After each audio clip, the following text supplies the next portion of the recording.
رب العالمین په ډېرو موقعو کې چې د غصې موقع به وه نو حضور پاک ته بار بار دا تلقین کړی دی چې خذ العفو د عفو نه کار واله معاف کا او وأمر بالعرف او د خو خبرو خلقو ته تلقین وکړه واعرض عن الجاهلین د ناپویو نه مخ واړوه یا راستې وکړه د حضور پاک لور وه حضرت زینب رضی الله تعالی عنها او دا په یو کافر باندې په مکه مکرمه کې واده وه د هغه نوم ابوالعاص و هغه وخت کې مسلمانې او د کافر په منځ کې د نکاح حرمت نو د ډېرو مسلمانانو په نکاح کې کافرانې مشرکانې وې هغه وخت کې او ډېرې مسلمانانې ښځې د مشرکانو په نکاح کې وې نه وې چې حضور پاک ته نبوت میلو شو نو چې نبوت میلو شو نو د چا خاوند مسلمان شو ښځه کافره وه د چا ښځه مسلمانه شوه خاوند یې کافر و نو هغه زمانه کې دا حکم نو چې د مسلمان په نکاح کې د کافر نه دا حکم بیا وروسته په مدینه منوره کې نازل شوی دی نو دا زینب د ابوالعاص په نکاح کې وه ابوالعاص د مکې په کافرانو کې یو ښه مضبوط سردار و دی په بدر کې ګیر شو بدر کې دی د کافرانو په صف کې و الله وروسته دی مسلمان کړی دی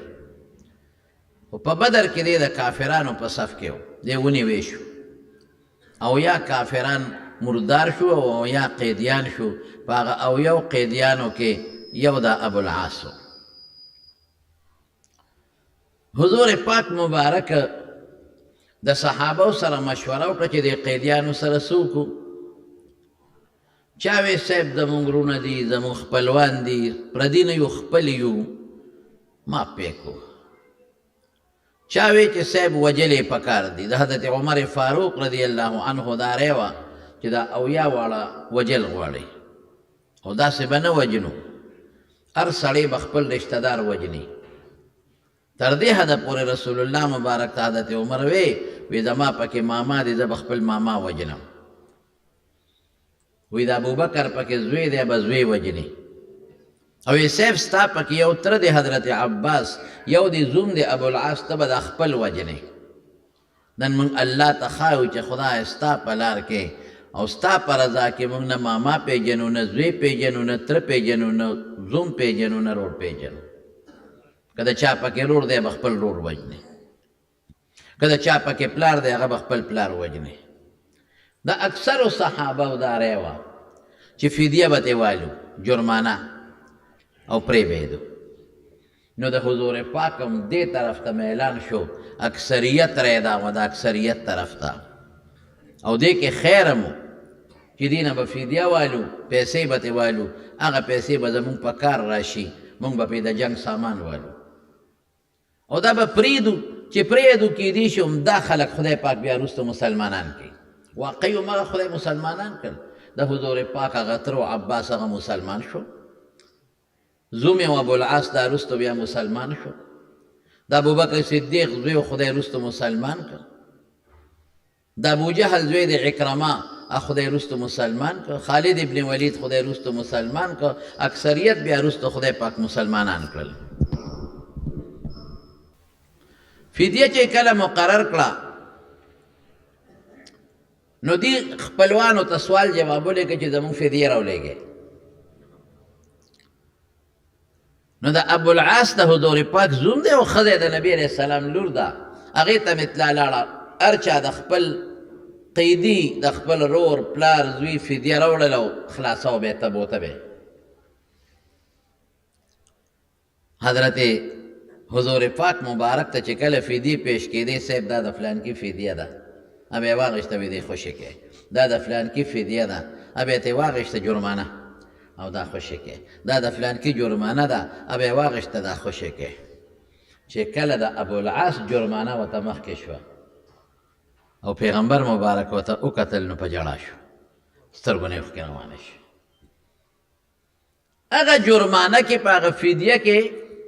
د حضور پاک لور حضرت زینب یو امیل را لېږلی و. لور یې وه که نه د زوم یې و، امیل یې را لېږلی و، او دا هغه امیل و چې د حضرت خدیجې رضی الله تعالی عنها امیل و چې کله زینب ودېده او ناوې شوه نو حضرت خدیجې د خپلې غاړې نه امیل وویسته او زینب ته یې په غاړه کې واچو. بعضې وخت کې مور لور د خپل کالي ورکوي، نو حضرت زینب چې فدیه را لېږله نو هغه امیل یې په فدیه کې د پاسه یې ښودی. حضور پاک له یو اشاره ورکړله چې زما نه هم ته فدیه غواړې زما د خاوند نه، نو چې کوم امیل ماله مور را کړی نو هم پکې واله. نو چې رسول الله مبارک ته د ابوالعاص فدیه مخکې شوه نو سترګو کې اوښکې وبهېدی. صحابه وی الله رسوله ته هغوی خو پوه نه و صحابه، وی د الله رسوله ولې ته پې خپې که ته خپې زمونږ د ټولو د طرف نه اجازت دی چې د ابوالعاص دا فدیه به مونږ واپس کړو. وی نه په دې نه یم خپه، انصاف نه به کار الو، د نورو فدیه مو قبوله کړه دا به م قبلو، خو ما له جړه په بل څیز راله، ما ته خپلې لور یو اشاره را کړه چې بابا زما نه فدیه غواړئ نو واله، خو چې کوم امیل ما ته د ناوېتوب په وخت کې د ما مور خدیجې د غاړې نستې وچولې او هم پکې واله. نو ما ته هغه وخت را یاد شو، هغه وخت چې زما دغه لور زینب ناوې کېدله نو زما مشرې ښځې د غاړې نه امیل وویسته او هغې دې زینب ته په غاړه کې اچولو، دا هغه امیل دی. ما ته هغه وخت را یاد شو. په خدیجه رضی الله تعالی عنها ډېره زیاته خوښه وه، هغه زوړ وخت را یاد شو. نو که ستاسو خوښی دا نوره فدیه به ترې پاتې کړو، دا امیل به زینب ته واپس کړو. وی بلکل زموږ اجازت دی، هغه امیل یې زینب ته واپس کړو. ابوالعاص ته یې وی تا پرېږدم خو په یو شرط چې ته هغه وخت کې ستا او د زینب نکاح جایز وه، اوس منه ده،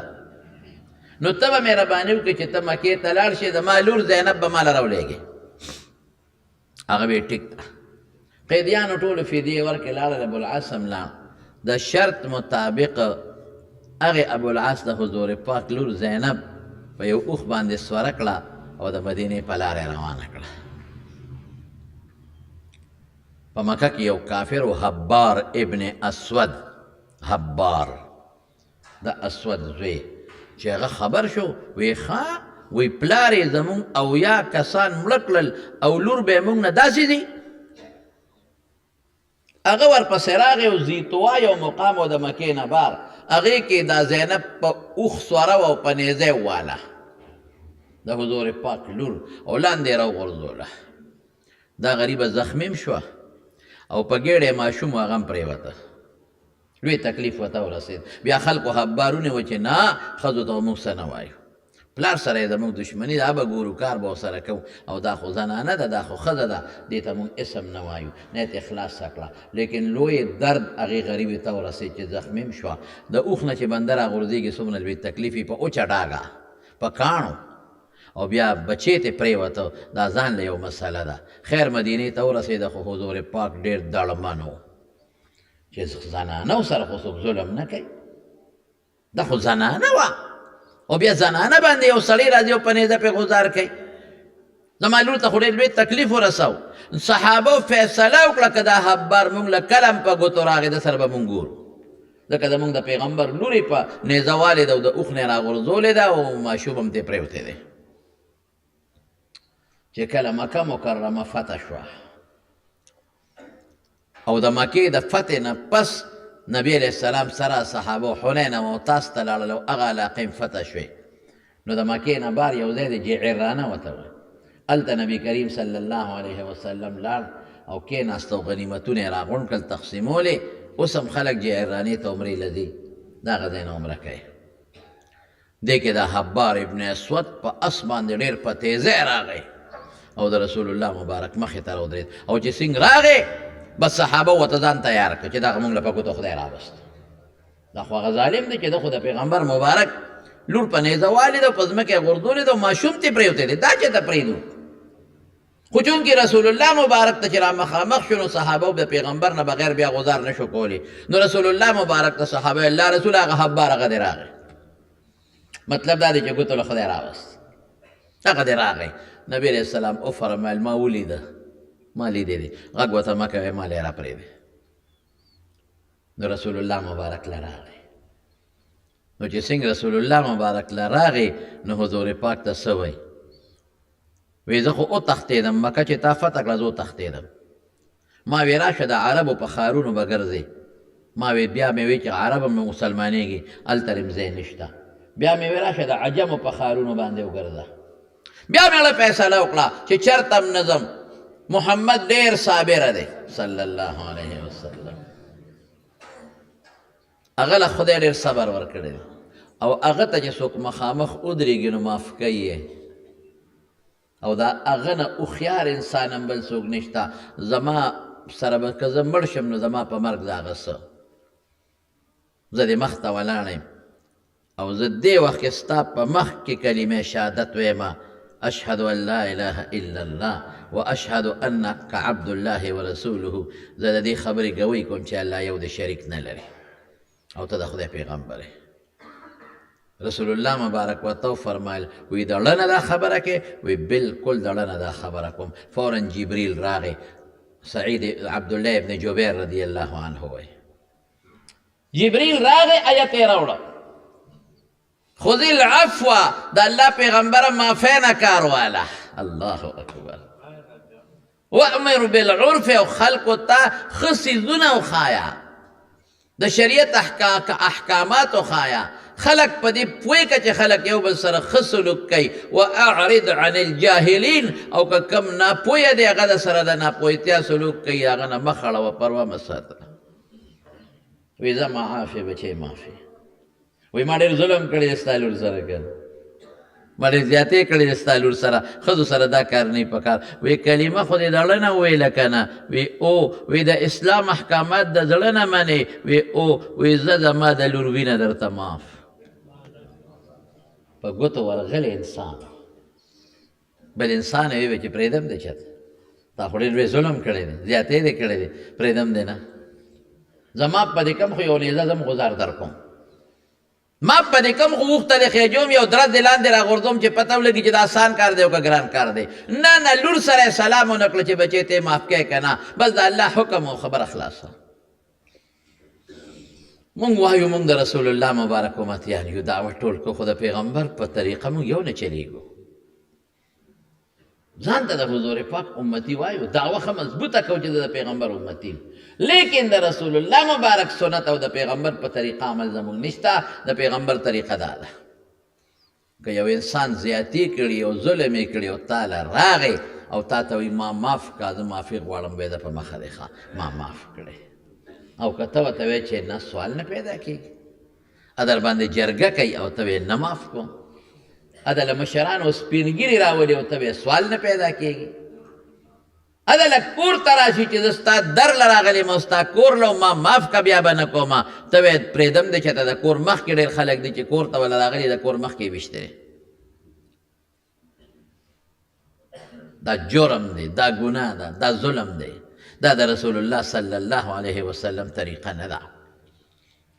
د رسول الله مبارک د تره زوی ربیعه هغه حذیلیانو وجلی او رسول الله مبارک فیصله کړې وه چې د حذیلیانو نه به زه د دې تره د زوی بدل اخلم انتقام به اخلم خو چې مکه مکرم فتح شوه نو رسول الله مبارک اعلان وکړ وی د جاهلیت په زمانه کې چې چام یو بل وجلی دي د یو بل وینې توی کړي دي هغه ختم دماء الجاهلیه تحت قدمی هاتین د دې زما د قدمونو لاندې ختم موضوع او دا ټولو نه مخکې په عمل کوم حضور پاک فرمایي وی زما د تره زوی ماشومو بچیو او حذیلیانو وجلی دی ماشوم څوک نه وجني ما د طرف نه هغوی ته معافي ده د خپل کور نه لومبي به عمل کوي وروسته به پې بل عمل کوي الله قرآن شریف کې موږ ته اعلان کوي خذ العفو ونسا عفو عفو نه کار واله چې څوک درنه معافي غواړي وایي ما معاف کړی وامر بالعرف یاره نصیحت ورته وکړه وایي بچې ما خو معاف کړې خو آینده له داسې کار ونه کوې که آینده له دې دا غلطي بل سره وکړه ګورې بیا به بل څوک معاف نه کړي که آینده له دا غلطي ما سره وکړه ګورې بیا به زما بچي معاف نه کړي وامر بالعرف بچي ما خو معاف کړه خو خدای نه معافي وغواړه وامر بالعرف بچي ما خو معاف کړه خو دا کوناټي نه تباچه کو دا که بیا داسې مه کوه وامر بالعرف بچي ما خو معاف کړه خو بیا لاسونه مټې مه واخه بیا د بدماشۍ چال مه کوه بیا خلک مه یروه بیا برېت مه تاوخه نصیحت ورته وکړه وامر امر ورته وکړه حکم ورته وکړه واعرض عن الجاهلین او که د دې د پاسه هم درته څوک سترګې راړئ او د جهالت کار کوي مخ ته یې اړوه لر کوه خپل کار به کوي عمل رومبی رسول الله مبارک حضرت په خیبر په مقام کې په خیبر کې یو ښځه و یهودڼه و زینب نومې رسول الله مبارک ته په دعوت وکړو په غوښه کې ورته زهر اچوله او د نبی علیه السلام مبارک سره صحابه موجود دي او رسول الله مبارک چې دواړه اوچته کړه صحابو ته مه خورئ ویې دې کې زهر دی ښځه یې راوغوښته یهودیانو سره اوږده قصه ده مختصر ورته یې ویې دې کې دې زهر اچولي دي وی او بلکل څه تپوسونه یې ته مخکې نوره موکړل وی او وی ولې م پکې زهر اچول وی موږ وی که رښتونی پیغمبر یې تا ته نقصان نشي رسولی او که دروغجن پیغمبر یې خلاص به شو ده نه د هغې د پاسه د دواړو جهانو سرداره ښځه معاف کړه وي زه معاف یم حالانکه سی کولی شو مخامخ ولاړو که حکم یې کړی و چې د یو د مازدیګر ولا وهی په توره دې موږ ته زهر اچوي او هغه دونه خطرناک زهر و چې رسول الله مبارک کم وخت کې ځان کدن یعنی وفات کېږي د دواړو جهانو مبارک سردار مرض وفات کې څه وایي وی هغه د خیبر زهر مې اوس هم د زړه په رګ کې پراته دي د زړه رګ راله سوځئ د هغې اثر مې اوس هم د زړه دا مین وال کې پروت دی او زما د زړه دا مین وال راله کټ کوي لیکن پیغمبر معاف کړه دا ولې ښه طاقت یې و هر څه یې کولی شو که یو څو یې دقسې وهلی وی بیا به چا دا غلطۍ نه کولې بیا به د پیغمبر سره چا ظلم نه کولې موږ ته یو مثال مخکې پرېښوده چې زه معاف کول کوم تاسو به معاف کول کوئ پیغمبر د کافر معاف کوي او زه د خپل مسلمان رور نه معاف کوم پیغمبر یهودي معاف کوي مشرک معاف کوي زه خپل د پیغمبر امتي نه معاف کوم زه زوی نه معاف کوم زه پلار نه معاف کوم قسم دې ډېر زامن چې پلار ته خپئ او دا زوی دي په پلار جرګو کوي پلار یې نه معاف کوي دا زوی دي په مور جرګه کوي مور یې نه معاف کوي دا رور دي په رور جرګه کوي او رور یې نه معاف کوي نه بلکل نه معاف کوم آها ډېر زورور یې نه ډېر طاقتمن یې ته معافي نه کوې څه مطلب وجل کې معافي نه کوې نو راپرزول کې نو تا د پاسه بل طاقت نشي چې تا به راوپرځئ ستا د پاسه بل طاقت نشته چې په دې وجود کې داسې بیمارۍ دله پیدا کړي چې په شفا کې او په هغه خانونو کې به ګرځې او جوړېږې به نه ته خدای سره ډغرې وې رور دې دی چې رور غلطي وکړي او تاله راغی چې زه معافي غواړم وی زما د وینې بچې یې د مور بچې مې زما ستا یو وینه را دې خوښه زویه رور یې دې خوښه یا زوی دله راغی او ما معاف کا نصیحت ورته وکړه بېشک نصیحت ورته وکړه او ځان ته یې راته رغاړه بس بیا به نه کېداس مونږ کې دا شی نشته پیسه ډېر خوږ شی دی خدای ګواه دی نن سبا د پیسې دپاره خلک لګیا دي نن رور رور وجني د پیسې دپاره خلک لګیا دي نن زوی پلار وجني د پیسې دپاره نن لګیا دي خلک تره د تره زوی وجني ماما وجني خوريي وجني د ترور زوی وجني ګاونډي وجني د لږو پیسو دپاره ما ته بل ورځ یو ځای کې چا خبره وکړه وی دلته دشمني ده او په هغې کې 7 مړي شوي دي څو 7 د یو طرف نه او بل طرف نه مې دا دشمني په څو جوړه شوې ده وی دا په 10,000 روپۍ 10,000 روپۍ باندې دشمني جوړه شو 7 کسه پکې مړه شو دا ولې موږ دونه جهالت کې پراته یو دا موږ د خدای نه ولې نه یېرېږو الله خو موږ ته اعلان کړی دی قرآن یې کړی دی من قتل مؤمنا متعمدا فجزاؤه جهنم خالدین خالدا فیها چې مسلمان دی قصدن مړ کړ ټول عمر به دوزخ کې پروت دی او رسول الله مبارک فرمایي وی د جنت او د ځان په منځ کې یو لپه وینه مه حایل کوه یو مسلمان دی یو لپه وینه تویې کړه نو ستا او د جنت په منځ کې پرده راله موږ د خدای نه ولې نه یېرېږو د ځان کدن موږ نه منو بدعمله سړي نه چې ساه وځي په کومه طریقه وځي ها وی داسې به تې ساوځي او دی به داسې تړقېږي لکه د جمدي څاروي نه چې بنده سرمن وباسي. ته دا ځان قدر نه منې، ته دا قبر نه منې چې د به قبر کې پروت یم، نه مې دا کارخانه پکارېږي او نه مې دا مال پکارېږي او نه مې جایداد پکارېږي او نه مې دولت پکارېږي او نه ټوپک. ته د قیامت ورځ نه منې، ته الله نه منې، ته پیغمبر نه منې چې پیغمبر ته مخامخ به بیا ولاړې. نن سبا خو یو حال جوړ شوی دی، په معمولي خبرو جګړې دی، په معمولي خبرو تماچه او ټوپک دی، په سیاسي خبرو یو لګي شي بل مړ کړي. نن سبا اکثر جګړې سیاسي دي. یا لکه دا سیاسي لیډران دا ستا پکارېږي؟ قسم په خدای که جنازې له دې به راشي، په خدای قسم که جیل ته لاړې که تپوس ته یې م وکړي، په خدای قسم که د لګوی له م راشي، په خدای قسم چې عدالت ته لاړ شي که جج دله سپارش یې م وکړي، دا رور به دې پکارېږي، کټ به دې ده اوچتوي، قبر به دله دی که نه خخی به دې دی، دوا ته به دې دی ناستي ده چې چا سره ستا جګړه ده. کور په کور ما یوه جنډه لګولې ده او تا بله جنډه لګولې ده او سهار چې راوځم هغه ته کنځل کوم هغه ما ته کنځل کوي. دا په کوم طرف خلک روان؟ مولیانو پسې لګیا دي خلک. زه همیشه خپلو شاګردانو ته ویم، همیشه ورته ویم ښایي دې خلکو ته قرآن، ښایي دې خلکو ته د پیغمبر حدیث، ښایي دې خلکو ته حافظان یې جوړ کړې، ناظره ورته وښایې، کوي دې راته کنځل، دې دې ما ته کنځل کوي، زه به یې بچي ته قرآن ښیم، دې دې ما ته کنځل ښیي، زه به یې بچي غېږې ته رانږدې کوم، ویم راشي چې بچي نه دله حافظ جوړ کړم. دې دې ما ته کنځل کوي، زه به یم بچي راولې چې د پیغمبر وارث ته دله جوړ کړم. ته کنځل کوه، زه به د پیغمبر وارث جوړوم د بچي نه. ته بد رد وایه، زه به ستا بچې د رسول الله مبارک سره یو ځای کوم. ته بد رد وایه، کنځل کوه، سپکې وایه، ښځه کنځه، لور کنځه، زه به ستا او د بچي او ستا د خدای په منځ کې جوړ پیدا کوم. تکړه شه.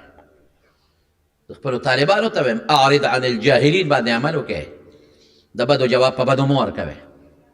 د کنځلو جواب په کنځلو مه ورکوئ. خذ العفو وأمر بالعرف وأعرض عن الجاهلين. پام کوه، که هغه راپسې هر څه وایي، سپکې وایي، ډتې وایي، هر څه چې وایي، مه ورکوه جواب. لاړ شه دروازه ورته ووایه چې دا څوک در پسې کنځل کوي، ابه بار روځي، وایي بچې خو دې سهار سبق له نو راغلی. ته تکړه شه، هر څه چې کوې کوه. موږ به ستاسو بچو ته قرآن ښایو، پرېږدو به نه. موږ به ستاسو د بچو نه حافظان جوړو، پرېږدو به نه. موږ به ستاسو د بچو نه د پیغمبر وارثان جوړو، پرېږدو به نه. موږ خو قسم په خدای اړم تاسو سره ستړی شو، یار ورونو اړم ستړی شو، ستاسو دپاره زموږ لونه ستړي شو. که عمره کې نو تاسو ته دواګانې دي، که په حج کې نو دې تاسو ته دواګانې دي، که د درس نه پسې نو خدای د پیغمبر امت تاسو ته دواګانې دي، که منځي نو تاسو ته دواګانې دي، که د شپې چې ته پاسو نو تاسو ته دواګانې دي. علمو تاسو سره خلاص شو، تاسو مړه کنځل کوئ مولیانو بس. ستاسو بچو ته زموږ له خلاص شو، ستاسو دپاره زموږ مولیان لګیا دي، غریبانان خیر غواړي. خیر چنده څه شی دی؟ خیر ستاسو له بچو دپاره مدرسو والا لګیا دي، په کوڅو کې ګرځي، چنده راکئ، چنده راکئ. څه پې کوي په دا چنده باندې؟ ستا بچو ته قرآن ښایي، ستا بچو له استاد نیسي، هغه له تنخوا ورکوي، ستا بچي ته پکې چالو کوي، هغې له بیل ورکوي، ستا بچي له دریالي او پوړ ولالي، ستا بچي له قرآن علي.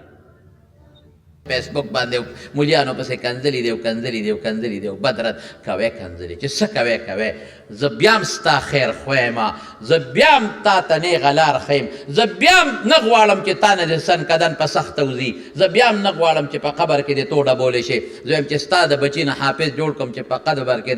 د ایمان او د عمل رڼاګانې ولګي. زه نه غواړم، زه بیا هم نه غواړم چې ته دوزخ ته لاړ شې، زه نه غواړم چې د پیغمبر امتي دې دوزخ ته لاړ شي. زه وایم چې تاسو جنت والا جوړ شئ. زمونږ خو په جنازو کې، په جمعو کې، په اخترونو کې، په روغو کې اړه ستړی شو چې خدای ته وګورئ مونځ کوئ، خدای ته وګورئ د پیغمبر په نقش قدم لاړ شئ، خدای ته وګورئ شیطان په نقش قدم مه دی. دې کې زمونږ څه مقصد دی؟ تا د خدای سره جوړومه، تا د دوزخ نه بچ کوم، ځان هم بچ کومه، تا هم د دوزخ نه بچ کوم. لیکن ته په دې کې مونږ ته کنځل کې کوه. یو کار به کوم، دلته اسم نه وایو، دلته په دې ایت عمل کوم چې خذ العفو معافیه، دلته په دې عمل کوم وامر بالعرف چې خلکو ته نیکي بیان کا، دلته په دې عمل کوم چې واعرض عن الجاهلین جاهلانو نه مخ واړوه لیکن د قیامت په میدان کې دې نه پرېږدم هلته د خدای په دربار کې او د پیغمبر مخ کې به د مرۍ نه بیا رانیسم هلته به وایم چې الله ما ستا دین درته بیان او د کنځل کړ الله ما خو د ده نه د پیغمبر وارث جوړو د ده د بچي نه مې د پیغمبر وارث جوړو الله ما خو ده ته د جنت لاره خوله او د دوزخ نه مې بچ کو خو الله ده نه دی منلې ما ته یې کنځل زما ښځه یې کنځلې ده زما لور یې کنځلې ده زما د طالب او زما د ملا سپکه یې ویلې ده د پیغمبر مخکې د خدای په دربار کې به دې بیا د مرۍ نه نیسم ولې داسې کوو دا مونږ وشو څه دا مونږ ولې لیونیان شو زمونږ مولیان هم لیونیان دي بعضې ځان ته به یې میک لګولي او په کوټه کې به ناست او ملا به ملا پسې لګي ملا به د ملا بېعزتي کوي عوامو ته ملا ولې سپکې یا ظالمه د عوامو مخکې د علماو بد ولې وی ظالمه راشه یو خبره کوم ما کې به د دنیا غلطۍ وي زما د سپینه جامه را تاسو ته لرې دی نو سپینه ښکاري خو که رانږدې شو داسې ام کتل نو په ده به نري نري داغونه به ما ته که رانږدې شو نو ما نه به د دنیا غلطۍ کېږي زه به د دنیا ګناهګار یم نو چې ته زما بد یو بل ته وایې نو ښه نه ده چې ما ته وي او ده تې معافي غواړم توبه وباسم ما کې غلطي ده نو ما له راشه پیاله چای در باندې وڅښم جنګ در سره نه کوم ما له راشه ډوډۍ به هم در باندې وخورم او ما ته ووایه چې تا کې دا نقصان دی صاحب دا مه کوه که ما کې ایمان او د پیغمبر د سنت او د قرآن خلاف یو عمل یي زه به تې ستا مخکې توبه وباسم زه په دې بدې لوډ سپیکر توبه وباسم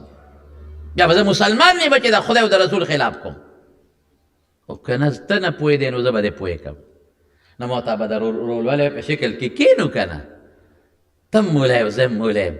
تم د رسول الله مبارک امتی زم یم تم وایې د قرآن خدمت کوم زم د قرآن خدمت کوم تم وایې د پیغمبر د سنتو خدمت کوم زه وایې زیم کومه نو دواړه به کینو سره که نه راشه پیاله چای به وڅکو ډوډۍ به در باندې وخورم په تندي به دې ښکل کړم په مینه به د دین خبرې وکړو ما به یا پوهې کړې یا به تا پوهې کړم نو کار دې سره چې ته په ممبر کښېنې او ځان ته ډبل میکونه لیکلي دي او د ما بد وایې مولیانو کې شته کار دې څه دی چې یو ملا به بل ملا پسې لګیا دی ډبل میکونه لګولي دي بل بل پسې لګیا دی بل بل پسې بل بل پسې بل بل پسې بل بل پسې او عوامو ته دا ملا سپکې نو چې تمام عوامو ته سپک کړې نو عوام زما د دین خبرې بیا نه مني وی دا ټیک نه دی دا غلط سړی دی نو دا علما دا یو بل پسې چې لګیا دي خدای ته وګورې یو بل سره کښېنئ د مینې په ماحول کې یو بل سره کښېنئ قسم په خدای که دا د پیغمبر طریقه وه قسم په خدای که دا د صحابو طریقه وه په محبت یو بل سره کښېنئ د یو بل چای وڅکئ د یو بل ډوډۍ وخورئ او دیني مسلې بعضې داسې دي چې هغه د غوره او د ناغوره اختلاف دی په هغې سړی کافر او مسلمان نه جوړېږي هغه ترې منځه وباسه خو که کوم د کفر او د ایمان خبرې دي نو کښېنئ یو بل سره یو بل پوه کړئ امت نن په انتشار کې پروت دی یو پسې کندل بل بل پسې کندل سیاسي لیډر یو پسې کندل بل بل پسې کندل په سټیج د یو بل لورې او خویندې یادېږي دا د پیغمبر طریقه وه ته د پیغمبر امتي رسول الله مبارک ته خو الله اعلان کړی دی خذ العفو وامر بالعرف واعرض عن الجاهلین عفو نه کار واله خلکو ته نیغه لار وښایه خلک په نیکۍ پوه کا او چې کوم جهالت کوي د هغې د پاسم جواب مو ورکوه اعرض عن الجاهلین جواب مو ورکوه سپېړه در نه وباسي ته مه وباسه ته د خدای سپېړې ته یې پرېږده چې خدای پاکي ووایي چې پته یې ولګي غیبتونه دي او بهتانونه دي او په تاسو کې هم دی په موږ کې هم دی بل شی نشته د بل عزت زموږ نشي پېرزو چې دا ولې دله خدای عزت ورکړی دی دا دله مال خدای ولې ورکړی دی دا سپینه جامه ولې اچوي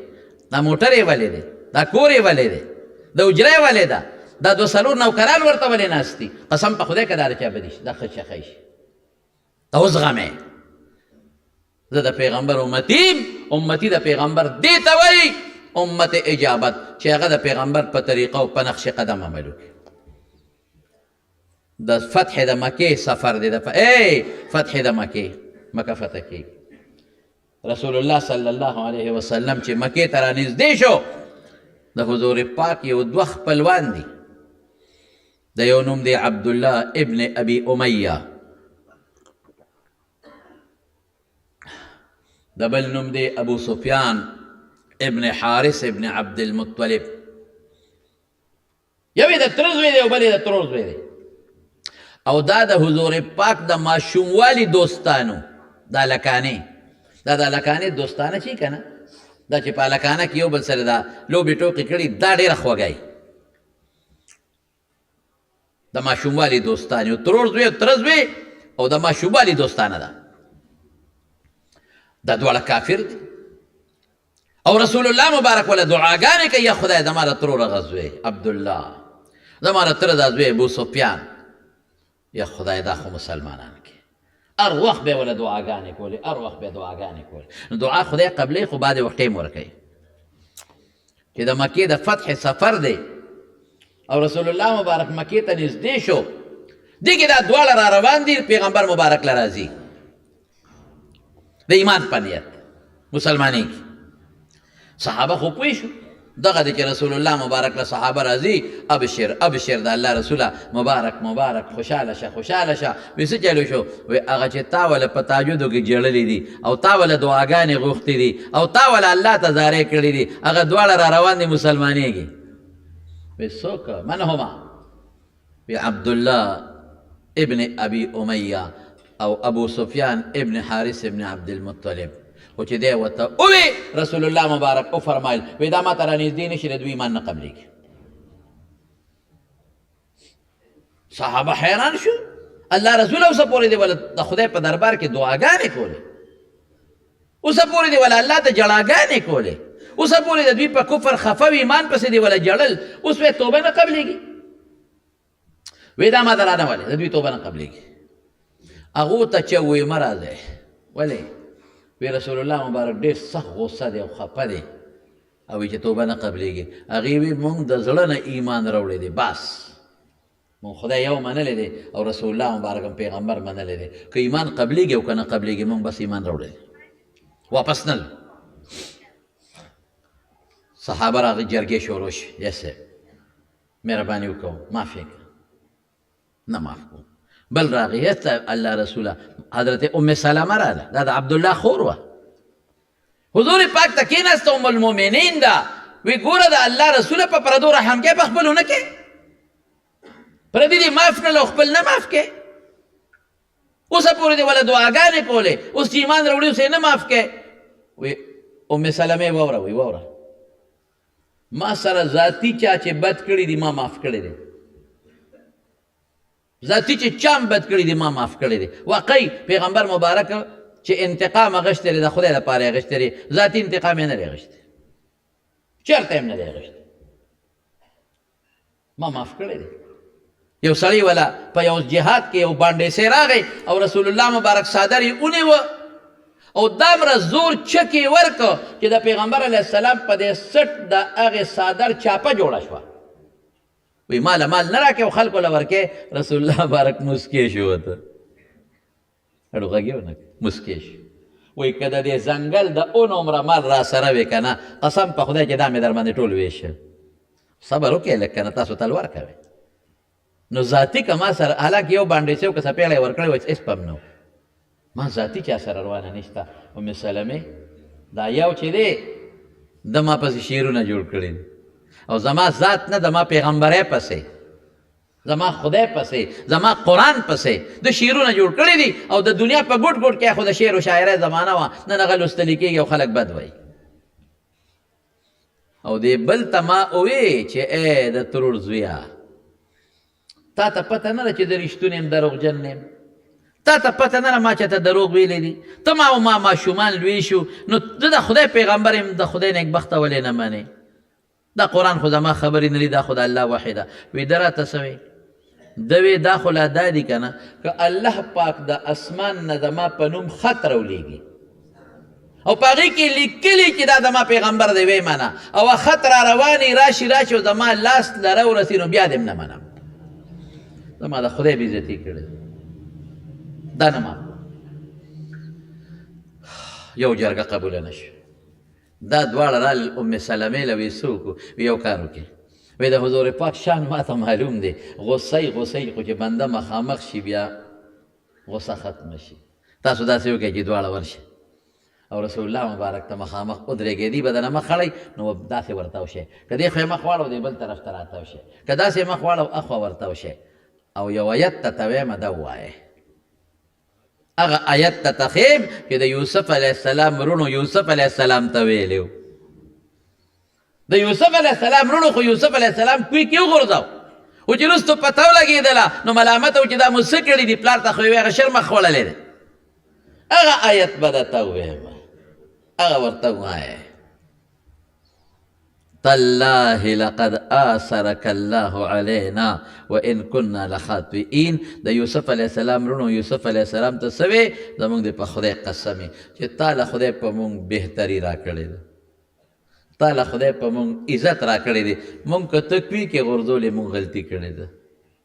ورشه دا ورته ووایه نو دوی رالل چې پیغمبر مبارک ته کېناستل مخ یې دې داسې واړو چې دې خوا رالل داسې مخ واړو چې دې خوا رالل داسې مخ واړو چې دې خوا رالل وایي د الله رسوله تالله لقد آثرك الله علينا زمونږ د په خدای قسمې چې ته الله په مونږ کې غوره پیدا کړې ته پیغمبر یې مونږ امتیان وإن كنا لخاطئين که مونږ څه زیاتي کړې دي مونږ غلطي کړې ده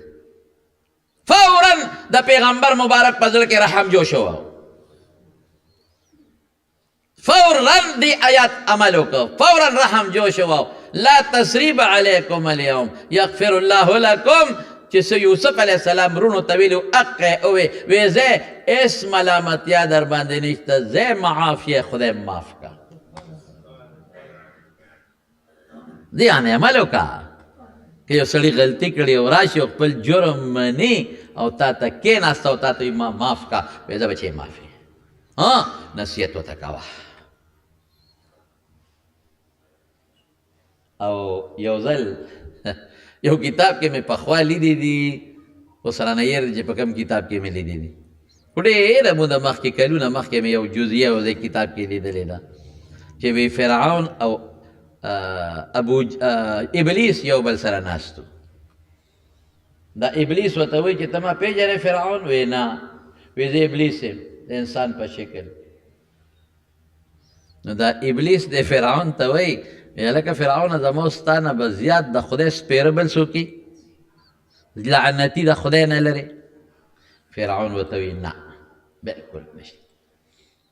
ابلیس ورته وایي زه خو خدای ته مخامخ ولاړ یم او الله راته وایي چې آدم علیه السلام ته سجده وکړو ما وی نه کوم ما خو خدای ته مخامخ چیلنج ورکړی دی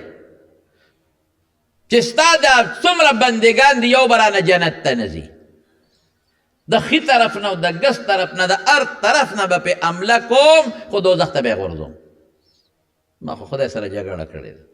ما نه دوی بدبخته بل کم دی فرعون ورته څه وایي ما د خدای دعوه کړې انا ربکم الاعلی نو زما نه لوی بدبخته بل کم دی او د خدای د پیغمبر د موسی علیه السلام سره مې جګړه شروع کړې زما نه لوی بدبخته بل کم دی یو وایي زه لوی بدبخته یم یو وایي زه لوی ابلیس ورته وایي یو کس داسې دی چې هغه زما ستا نه ډېر بدبخته دی زما ستا نه د خدای په نزد د خدای لوی دشمن دی زما ستا نه زیات دی فرعون وایي بس وکړي ستا نه به هم زیاتي او زما نه به هم زیات سپېري وایي څوک دی وایي هغه کس دی چې دله یو مظلوم یو سړی راشي هغه سړی دی چې دله څوک جرګه راولي او ورته وایي چې د الله په خاطر ما معاف کو دی بیا هم نه معاف کوي خدای درته پیش کړي چې د خدای په خاطر ما معاف کا دی بیا هم نه معاف کوي نو ته به د قیامت پر ورځ الله ته څه وایې چې الله ما معاف کا ته 50 روپۍ نه معاف کوې ته 1000 روپۍ نه معاف کوې ته معمولي یو سپېړه نه معاف کوې او تا چې شرک کړی دی او خدای ته سجده وباسې نو خدای راته معاف کوي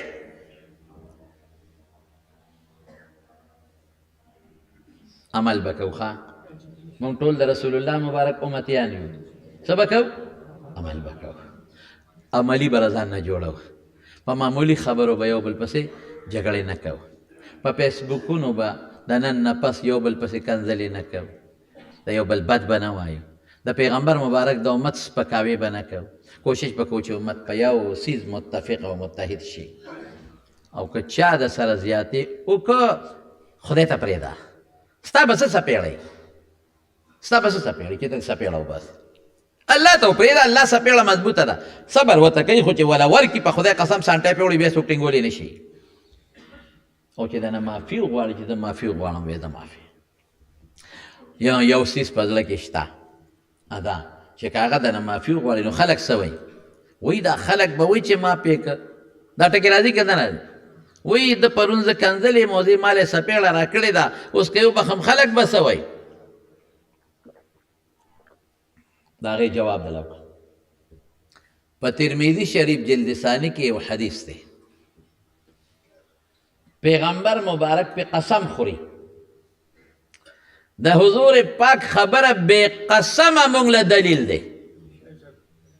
چې خدای ورته صادق او مصدوق وایي نو دې کې دویمه کم نه راغله رښتونی لیکن پیغمبر مبارک په دریو څیزونو قسم خوري وایي زه پې قسم خورم یو په دې قسم خورم چې په سوال به مال نه زیاتېږي ته به دکانونو کې خلک ګرځي سوالونه کوي دې کې به مال زیاتېږي نه که مال ډېر هم شي برکت به پکې نه ټول عمر تر مرګه پورې به خیرات خور او خلکو ته به لاسونه نیسي نمبر 1 نمبر 2 قسم خوري حضور پاک چې صدقه به مال کمی نه صدقه چې څومره ورکوې مال به دې زیاتېږي ګنې ځکه انته یو کار وکړه سخت کال ته زکات ورکړه نو چې سخت کال پوره زکات چې نیمګړی نه سخت کال ته 1 لک روپۍ زکات ورکړه که کال له دې 2 لکه ورنه که راشه زه به جرم درکړم راشه زه راسره حساب کتاب کوم ما ته مې په روز کال مې زکات لاک ورکړی او سخت کال خو ما زکات هغه مره ورنه که زه جرم در کوم زه جرمانه درته زه منم راشه چې سخت کال دې لاک ورکړه نو کال له به ته د 2 لک او 3 لکه زکات ورکړې خو پکې دا شرط دی چې پوره زکات ورکړې او د الله دپاره ورکړې ریاکاري پکې نه صدقه ته ورکړه چې کال له زیاتېږي مال که نه زیاتېږي پیغمبر پې قسم خوري او دریم وایي چې کوم انسان د الله دپاره عاجزي وکړي د خدای دپاره څوک ته معافي وغواړي او دی وایي ما معاف کړې د خدای دپاره دې سر ښکته کړي او عاجزي وکړي پیغمبر وایي قسم خورم چې دله به خدای عزت ورکوي نو ته وایې دا خو که ما معاف کړه نو خلک به څه وایي خلک به خپل کار کوي د خلکو خبره به پرېږدو بیا به راشو پیغمبر له د پیغمبر امتیان وي د هغه په خبره به عمل کوو نو الله پاک قرآن شریف کې فرمایي خذ العفو وأمر بالعرف وأعرض عن الجاهلين خالد ابن ولید د برکت نه په احد کې اویا صحابه شهیدان شوي دي سو اویا کوم صحابه چې پکې حضرت حمزه غوندې شخصیت رضی الله عنه اویا صحابه شهیدان شوي دي په احد کې د خالد ابن ولید د لاسه او جبل التنعیم سره د فتح د مکې په سفر کې 180 کسان د سره گرفتار شو یو سل اتیا سمه موقع وه صحابه غونډو نیول او رسول الله مبارک لی راوستل او د صحابو نیت دا و چې دا ټول سر قلم کو خپل ارمان پې ورجو رسول الله مبارک معاف کړو یې پرېږدی ایمان یې نه دی راوړی او بیا هم معاف کړل هغې برکت بیا وروسته راغی که نه هغه خدای ټول مسلمانان کړل خذ العفو وأمر بالعرف د عفو نه کار الله د عفو لمن ټینګه ونیسه ولې ته د خدای نه معافي غواړې او څوک دله راغی چې ما معاف کویم زه معافي وأمر بالعرف نصیحت ورته کوه ټیټ ورته کوه وأمر حکم ورته کوه داسې بیا مه کوه واعرض عن الجاهلین او که د دې نه پس هم څوک جهالت کوي مخ ته اړوه خدای ته پرېږده زمونږ د سیرت د حضور پاک مقصد د بیان د سیرت څه دی دا دی د مولا به هم ځان کې دا صفت پیدا کول غواړم ته به هم پیدا کې هر سړی به دا کوشش کوي چې په ځان کې دا صفت پیدا کړم بس غم بل دی که نه ځان ته څه دا ګوته چې داسې بل ته نیغه کړمه نو دا څلور مې ځان ته رانیولي دي غم دا دی چې هر سړی په بل کې عیب راوباسي او خپله عیب ته نه ګوري دا لوی غم دی هر سړی د بل عیب ته ګوري چې ده کې خو دا عیب دی او ځان ته نه ګوري ته د شپې چې څملې ته سوچ وکړه چې ما کې څونه عیبونه دي ځان ته هم نصیحت پکار دی زه خو د ټولو نه مخکې ځان ته نصیحت کړم زه خو یم که ما کې څه عیب وي وره مسلمان د مسلمان شیشه ده المؤمن مرآة المؤمن او ما ته چا کور ته راغی او ما ته وایي چې تا کې خو دا عیب دی په خدای قسم ځان نه به وباسم قسم مې راته وخوړ او شته راکې ډېر عیبونه او ډېر ګناهونه دي د الله په دربار کې چې هغه زموږ د الله سره دي. الله په دربار کې سوال کوم چې خدای د دې عیب نه مې خلاص کړې، خدای د دې ګناه نه مې خلاص کړې. دا خو ډنډ دی، د دې ډنډ په غاړه چې ګرځي څوک د ګناه نه کم ځای خلاصېدی شي. د الله نه به سوال کوو، دعا وکړو. یا الله موږ د هر قسمه فتنو آفتونو نه په امن کې وساتې.